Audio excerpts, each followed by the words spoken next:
Parce que l'armée française était derrière la ligne Maginot.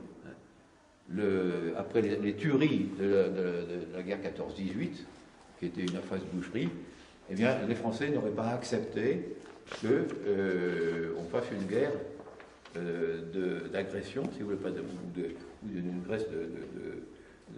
guerre de mouvement.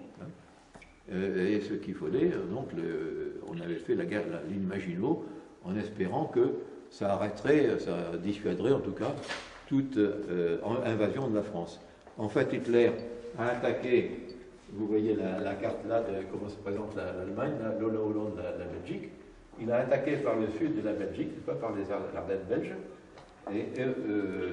alors qu'on pensait qu'il attaquerait par ici. Et comme on n'avait pas la ligne Maginot jusqu'en haut, toutes les meilleures de nos troupes se trouvaient sur les frontières, le long de la frontière belge, là, vous voyez.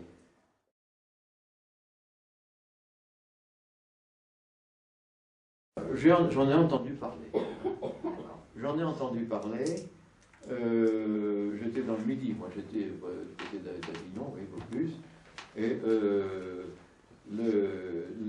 ça s'est passé à un moment où les Allemands avançaient tous les jours de 50 km et on les avait signalés du côté de Valence. Hein, et moi je me trouvais du côté de Carpentras, vous voyez, on se disait ça y est, ils vont partir.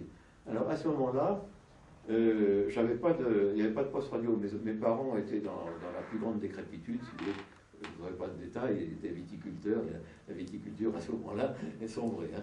Donc nous les enfants, on était une famille. Mes parents ont eu 7 enfants, on était encore 5. Et mon frère aîné, qui devrait tenir la propriété familiale, était blessé de guerre. Il est blessé au front. Et par conséquent, si vous voulez, on était un petit peu dépourvus de toute solution familiale. Et mes parents pensaient que, en voyant les Allemands arriver, ils avaient le souvenir de la guerre précédente, de Jean Fuyet, etc. Et ils voulaient que mon frère et moi, et ma jeune sœur, on était les 3 derniers, hein, on avait 15 ans à l'époque. Hein, qui avait que 13 ans, qu'on parte vers Marseille. Il y avait une voiture familiale, ma soeur aînée qui savait conduire, on a dit il faut les embarquer. Mon frère était dans un hôpital presque prisonnier à Rennes. Donc j'ai su qu'il y avait cette solution-là.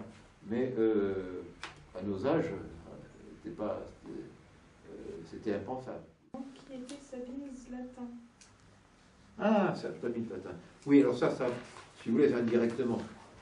Sabine Zlatin, c'était une infirmière de l'armée française, une infirmière militaire, qui se trouvait à Montpellier. Au moment c'était en 44 d'ailleurs, c'était presque début 44. Et c'était une femme qui voulait sauver les enfants juifs. Et elle avait la chance de pouvoir visiter les baraques dans lesquelles les juifs étaient internés. Elle est arrivée à faire sortir un certain nombre d'enfants juifs.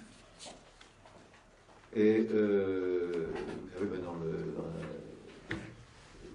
dans les Pyrénées-Orientales, il y avait plusieurs camps, et elle est arrivée, elle les a amenés à Montpellier. Et à Montpellier, il y avait un institut, un collège, qui maintenant s'appelle la Pierre Rouge à Montpellier, un collège qui était un collège privé. Et là, il y avait un père qui accueillait ces élèves-là et